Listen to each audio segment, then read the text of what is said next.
rage, power, weakest, falls, money, driven, major, fraud, breathless, body, diamond, bones, wanna be it, wanna feel it.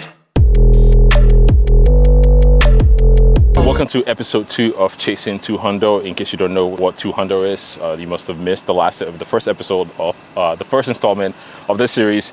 And in that series, I mentioned at the beginning of every video, I'm gonna be responding to a comment. I just dropped the video today, which is Saturday. The comment that we'll only have is only one comment so far. I feel like that, but again, I'm a man of my word. I'm gonna stick to that. And the comment is from J Martin 1775, and it said, "Pumped for this as a very amateur ultra runner myself, with more of a power building background. My question is great question, how to structure leg training session while still prioritizing running for distance. Thank you in advance, and I'm looking forward to the series." That's awesome, man. The only question that I got is actually a really good question. And the way I structured this is one, fully understanding that I'll talk more in depth when I cover like my whole training and running protocol for this entire race. If you guys want to see that next, let me know in the comments. I'll put that out there.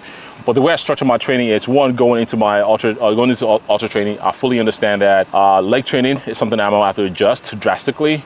But when it comes to upper body training, I can still stick to that. But the way I adjust that is, one, I will encourage you to track your workout.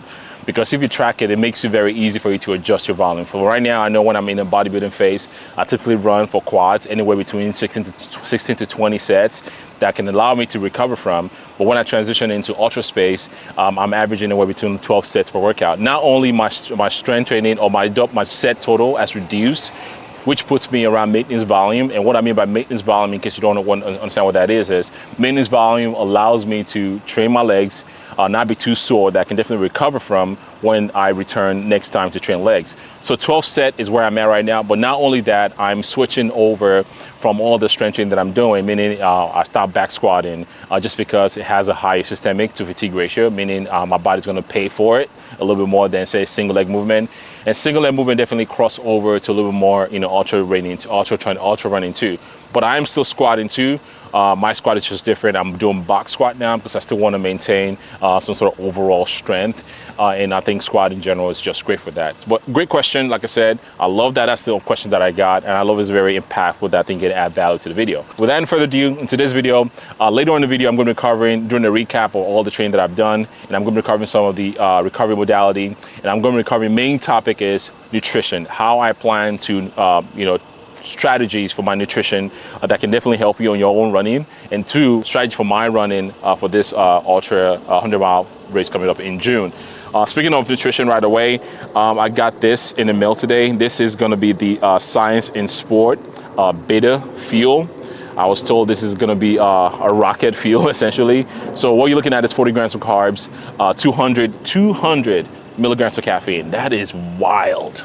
That's why they call it rocket fuel. And not just that alone, it's nootropic, meaning acetylcholine, theanine, mixed with caffeine. It's mixed with this. So I bought like 4 boxes because it typically it's sold out. And just like, messing with this alone, I can tell the consistency is not going to be super thick at all. And because the run that I have today is going to be only about an hour worth of run. Early in the day today, I already finished and I ran 8 miles this morning just because my wife had to do some stuff. So, but the upside or maybe downside to that also is I'm running in the heat. It's 75 degrees right now. This is going to be like one of the hottest runs that I've had so far. But again, you need this adaptation. You need to get used to all this kind of variability because again, when you run a 30+ ultra marathon race, you get hit with all kinds of weather, rain, snow, wet, hot. So trying to get body used to this. And at the end of the video also too, I'm going to be covering one of my key protocols when it comes to recovering from my run. So anyways, let's knock out an hour worth of running and see how many miles we can cover.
Swift shorts.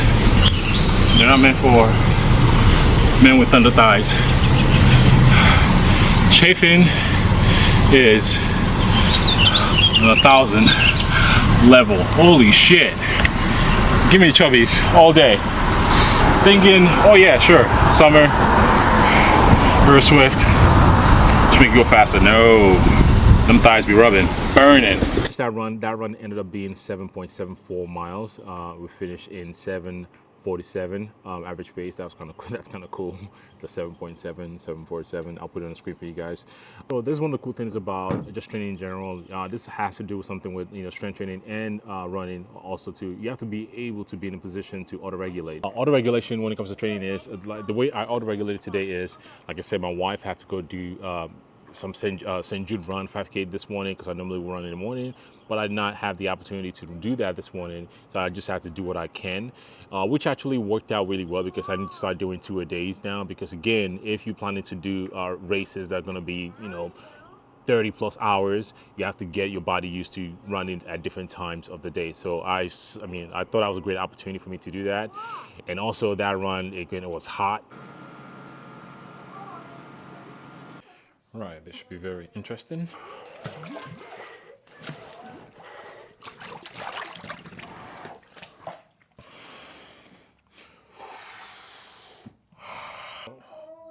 Yes, baby, it is very cold.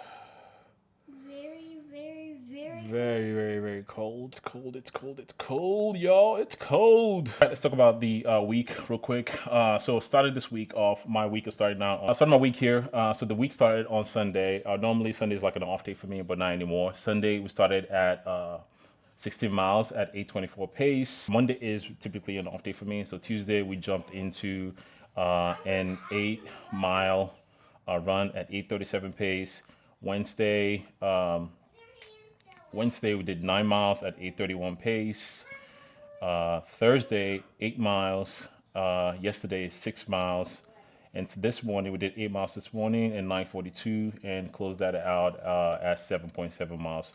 So by my watch here, which my time is still going, should be closing the week out in about over 60 something miles. I'll put out the total on the screen for you guys. That is the total miles ran for the week. But yeah, one of the things I've been doing again in terms of recovery is this. Straight from the run, I jump into this for like 3 minutes a day. It's been a game changer. Say what? Can I get in there? No, you cannot. It's too cold for you. It's not for kids. You said one time I could get in. No, if it's hot, I can heat it up. Another time you can get in, but not right now. But I've been doing this 3 minutes a day, in the morning and sometimes at night, and it's been significant in my recovery. Game changer. Another pro tip when it comes to cold tub in general, cold therapy: don't dip your feet in, because the more you dip your feet in, it's almost like you dip your feet in. It's like, no, just dive in. Like, it's not gonna make it any easier. Just dive in, accept it. And that's, the first time I tried this, I dipped my toe in. I'm like, what a rookie mistake. Just dive in, trying to control your breathing, box breathing. I'm gonna finish this, and from here on out, I'm gonna shower. I'm gonna go take the girls out because it's super nice out, and go get some recovery, nutritious meal. Let me know in the comments, how long would you last in a cold tub?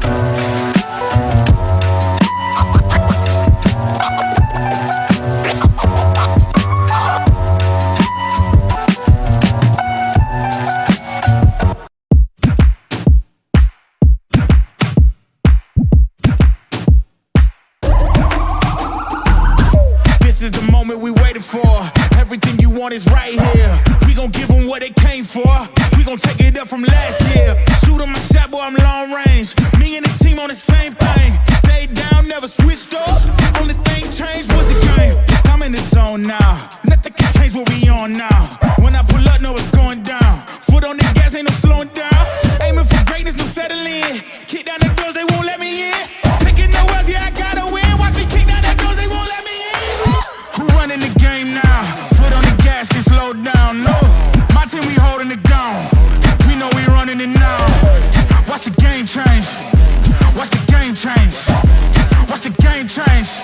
finished the run. I finished 10 miles in 1 hour and 23 minutes and 22 seconds at a pace of 8:17 pace. So today is technically not technically, I don't know why I'm saying technically, today is my day one of each week's training block. And normally Sunday is like my day off, but again, because I'm running 6 days a week now and 1 day off, that 1 day off is going to be tomorrow. So Sundays are, and again, easy miles. So at this point, nothing feels easy. But anyways, 17 pace, and I am looking at an average of, right now, I'm already 10 miles into the week. Last week, like I said in the previous clip, finished the week at 62 miles. But nothing's going to change this week. This week's going to be another 60 plus mile week. But what I'm doing in between the weeks, which I'm going to be covering in the next video that you guys are going to be seeing, because next week I'm going to be doing an actual 50K race next week. And because I'm supposed to do a 30-mile training run, and I don't want to do it myself, luckily I found a race that's going to be nearby, which I'm going to be doing. But yeah. So the reason why you guys clicked on this video talking about nutrition, how you should feel performance. So I'm going to tell you how you should be feeling. At the end, I'm going to talk about how I'm feeling, not only for the race that I have coming up next week, a 50K run, but for my 100-mile race, so you can understand and bring you guys into what that journey kind of looks like. How should you feel for your training? If you're somebody that's just getting started, ideally speaking, you want to get anywhere between 20 to 30 grams of protein in before your run. I know that can come from solid foods, liquid foods, depending on how you feel. But the best thing that you want to do is you want to try both, right? You want to try solid foods, you want to try maybe some carb drink mix, just to see what lines best with your stomach. So if you're covering anywhere between 3 miles or so easy runs, that's what I would recommend for you to do. But when you go longer than that, the idea and the rationale is you want to consume some sort of gel that might have maybe 25 to 30 grams of carbs every 30 minutes or every 3 miles that you run. Ideally speaking, I like to use 30 minutes, especially for beginners, because not a lot of you guys might not be doing a 10-minute mile to cover, every 30 minutes. A lot of you guys might be running a lot slower than that. So using a time-based strategy as opposed to a mileage-based strategy is always a good ratio to follow. So 30 to 40 minutes into your run, you want to consume some sort of carb drinks, some sort of gel. Do you need gels? No, you don't need gels. You can, a lot of people use gummies, a lot use Sour Patch Kids and things like that, which is great. But in my opinion, some sort of liquid form kind of just travels a little bit better, a little bit faster. And I'm not sure about you guys, the longer you run, the less chewing becomes a chore. You probably know what I'm talking about in the comments right now. But that's the general idea how you want to feel for performance. But what you should do prior to actually starting your race is also important too. And one of the biggest mistakes most people make when it comes to, training for runs is they feel on the day of the race. If you have a longer mile or longer run that you need to do maybe that day, whatever that long run is for you, it could be 10, it could be your first 10, 12, 14, whatever that long run is, don't just fuel for your pre-workout meal. Your pre-workout meal should actually start the day before, meaning you want to increase your carbohydrate intake, bring your protein down a little bit. If you're normally taking maybe 100 grams of protein, bring your protein down to about 50% of that, so you can take those calories and shed those into your carbohydrates. Again, bring fats down a little bit, because again, what you're trying to do is you're trying to store as much glycogen into the muscle for the activity that you're about to do the next day. And the next day, what I like to do is cover anywhere between 50 to 60 grams of carbs, and that might be a lot for a lot of you guys, but the idea is you want to just top off your glycogen, and I like to pair that with some sort of fast just to slow the digestion down a little bit. Then I go into the gel strategy for every 30 minutes of your run. And if you follow strategies like that, I guarantee you are going to be in the best position to be able to perform your best, because I don't care how good your training is, if you are not feeling properly, you're not going to be the best version of yourself on race day. Now that we got you guys out of the way, let's talk about myself. How do I feel for my performance? So again, like I said, I use the same strategy that I'm telling you guys, because if I have most of my long runs, which is, technically today, quote unquote, is a long run, but I'm talking about anyways between like 20 plus miles, I'm using the same strategy where I'm increasing my carbohydrates. My strategy going into this particularly, by the way, trying the Switchback Electrolyte Tropical Mango for the first time here. In case you don't know, one, you should be taking the electrolytes if you are doing any sort of activity, running, including strength training, in my opinion, because again, your sodium as a nutrient transporter can help you get additional pump in the gym. 2 scoops post run. If you've been following for a while, you know exactly how this goes down. This is the first time trying it. And if you don't know, again, link in the description, by the way. Switchback is my official electrolyte sponsor for all my endurance races for 2025. Wow, that smells good. But nutrition strategy for me really boils down to this. Pre-run, again, cinnamon swirl bread, peanut butter, banana, sea salt, honey. That's my go-to, consuming anywhere between 6 to 7 grams of carbs about an hour before my run. I typically wash that down with 2 scoops of some sort of carb drink mix. My go-to lately has been the raw endurance or energy fuel. It's been great. Again, has a little bit of electrolytes in that. And I actually bought the Precision Fuel carb mix also too, which has 60 grams of carbs, 2 servings, 2 scoops, which 30 grams of carbohydrates in there too. That has been awesome and that's been great. Being a 216-pound bodybuilder and a bigger runner, the amount of carbohydrates I can take before runs is very crucial to my performance.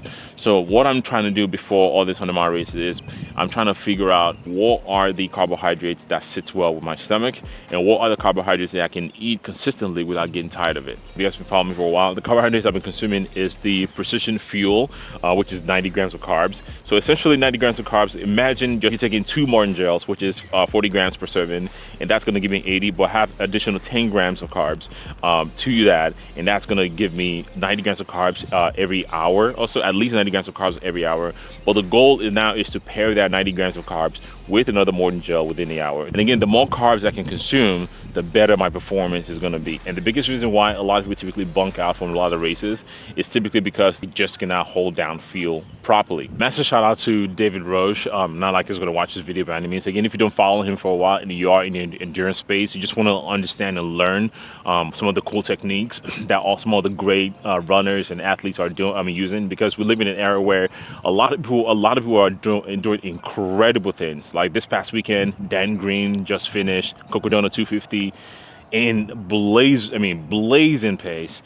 So more people are crushing that barrier of what's possible, and I think it would be dumb of me not to pay attention to those people that are achieving a lot of things. Granted, yes, bodies are different because are smaller, skinnier, and I'm a bigger guy, but the idea and the rationale still stay the same, because if anyone can handle more fuel, why wouldn't you look for the opportunity to be able to do those? So that is my fueling strategy, consuming anywhere between 130 to 140 grams of carbs. And the race that I have next week, essentially all these races, all this long runs that I'm doing, essentially from now on is going to be dress rehearsal for what I want to do for the 100-mile race. Dress rehearsal meaning, okay, gear, nutrition, how much food can I eat, how much junk food can my body withstand before it starts to be like, okay, that's enough, I cannot handle anymore.